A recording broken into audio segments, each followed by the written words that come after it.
Good evening, ladies and gentlemen. We're back once again with another amazing science tutorial video. I'm Coach Spivey, joined with my son, Jordan Spivey. And if you haven't already, go ahead and like and subscribe to our channel so you don't miss out on more of our amazing science tutorial videos. And also check us out at our website at www.fathersoneinterfacients.com for more of our amazing science content and material. But without further ado, let's go and jump into our video for today, which is Human Population Growth 101. So let's do this.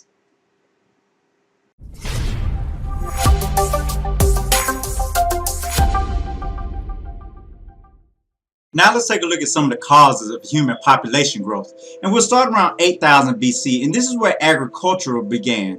And with agriculture, people were actually able to plant crops and make food for themselves and provide for them and their family with their own food sources. And then we notice the human population grows slowly and incrementally until we get around 2000 BCE, and this is where plowing and irrigation began. So with plowing, people are actually able to grow more crops and provide more food for them and other families as well. And then with irrigation, this is where people are actually able to dig ditches and make tunnels for water to travel to other places so that they can use it for other sources. And then if we notice, the human population grows, and it grows slowly and incrementally until we get around to 1300 B or CE. And this is where the bubonic plague took place. And the bubonic plague wiped out over half of Europe, and it killed millions and millions of people. But if you notice, after the bubonic plague, this is where the human population starts to grow exponentially. So if we take a look at this, one of the largest factors that caused that was the Industrial Revolution, which began in the 1800s. And this is where people were actually able to manufacture and mass produce goods and products to use in their countries, and also to ship to other countries in the world, which provide other countries and other people with valuable resources. And if you notice, the population is growing exponentially, and some of the largest reasons for this is our improved healthcare. And this is where scientists, or this is where doctors actually became more knowledgeable about the methods that they use to practice healthcare. And then we also had improved medicine, so now we was able to fight off more bacteria or more diseases caused by bacterial infections and viruses. And then also with improved sanitation, this largely hinged upon being able to clean the water supplies that we have. So now people have cleaner drinking water and cleaner water that they can use for other sources as well. If the water is not clean and is full of bacteria, then people are always going to have a problem with sanitation. And then if you notice, our next one, we have improved nutrition. So it also started with the Industrial Revolution, because since people are able to get more goods and supplied to them by other countries, nutrition actually went up because people are actually able to get more types of food than the food that was provided in their immediate area. And then more reliable food sources. So that means people actually have more food available to them and more times throughout the day and throughout the year. So these factors led greatly to the increase, or the exponential increase, of the human population. And basically what we're looking at is that as the population grew, we had more babies being born and less people dying because of these factors right here. So now here's an interesting concept to think about. With so many people on the planet, and with the population increasing more and more, we only have so much food and so many resources and so much land to go around. So wouldn't we eventually run into the problem of everyone would not be able to get enough food or resources to go around? And this is where predictions of Thomas Malthus came into play. And Thomas Malthus was an 18th century philosopher and economist. And he famously predicted that the human population would outgrow the world's available resources. So i.e. food, water, and shelter. And this would lead to mass starvation and death. And he said that we would need some type of population control to bring the world back to equilibrium or balance. So if you take a look at this graph right here, or this chart, if you notice, this food supply continues to increase. But if you notice, look at the human population. So our population is increasing, then it starts increasing exponentially. Now, if you notice, at this point right here, it gets to a point where we don't have enough food supplies to go around. So what happens to the human population? Eventually it starts to go down, and it dwindles at this point right here. And this is at the point where population reaches its limit of food supply, and there will be war, famine, and disease. So he predicted that we would get to a point where we don't have enough resources to actually feed and supply all the people in the human population. And this is where that war, famine, and disease would take place. And this is where the human population would actually start to decrease. So what is happening to the human population as of now? As of now, the human population is actually declining. So if you take a look at it, we are about, and we're not right here at 2000, we're in year 2018. So we're about right here. So we're getting very close to having 7 billion people on this planet.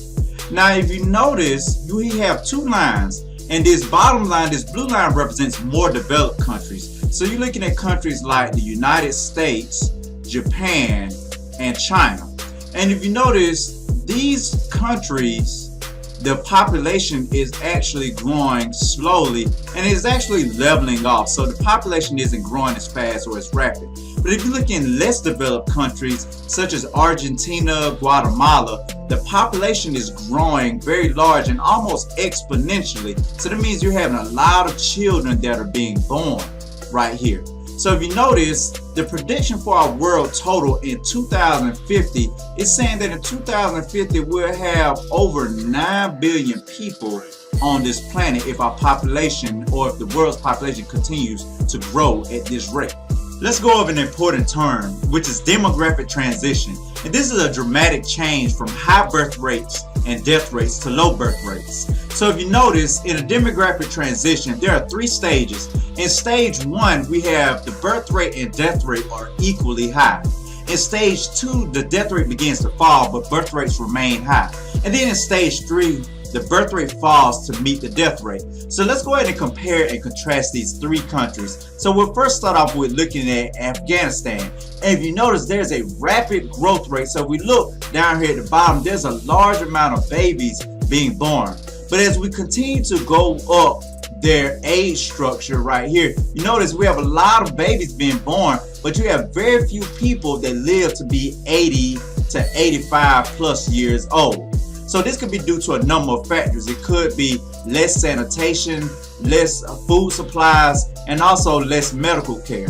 Then if we look at the United States, we have a slow growth rate. So if you notice, we have a decent amount of babies that are being born, but nowhere near as the amount of babies that are being born in Afghanistan.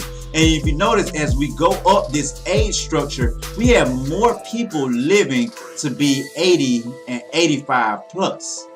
And then if we look at Italy, Italy has a no growth rate. So if you notice, their birth rate and a number of people that are from the ages 0 to 4 and also the 85 plus, they're almost the same. And if you notice, if we compare Italy to the United States and Afghanistan, Italy has more people that live longer, more healthier lives. So if we take a look at this, we have more people that are living to 85 plus right here in Italy compared to here and here for the United States and Afghanistan respectively. So how will our future world population growth look? Well, that depends on several factors, and one of the major factors are the death rates due to diseases such as AIDS. So there are still countries in Africa and also in parts of Asia that are dealing with the AIDS epidemic, and also we're still dealing with it in the United States as well. And then if you take a look, healthcare. So since the world's population is growing so rapidly, we may not have enough healthcare physicians to go around to help the people that are sick. And then if we look, clean water and sanitation. So in parts of the world, some people are still not getting clean water and sanitation. Remember, this is huge because if people don't have clean water and there's bacteria in the water, then they're always going to be sickly, and this is going to lead to more healthcare issues and problems. And then if we take a look at it, food supplies. So while in the United States we may have a lot of food supplies, there are still a lot of places in the world where people don't have the proper amount of nutrition and food supplies. So our future world population depends greatly on these factors.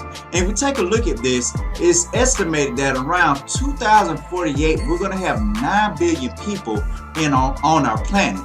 And so with those 9 billion people, the question we have to ask is, will we have enough resources to support all those people so that they can live healthy, long lives? Now it's time for your check for understanding. And you're going to use your notes and knowledge of human population growth to answer the following questions. Ladies and gentlemen, I'm Travis Spivey, sign off my son Jordan Spivey, and like we mentioned earlier, go ahead and like and subscribe to our YouTube channel, and also check us out at our website at www.fathersoninnovations.com. And ladies and gentlemen, like I always say, make sure you have a wonderful, awesome, positive day. Peace.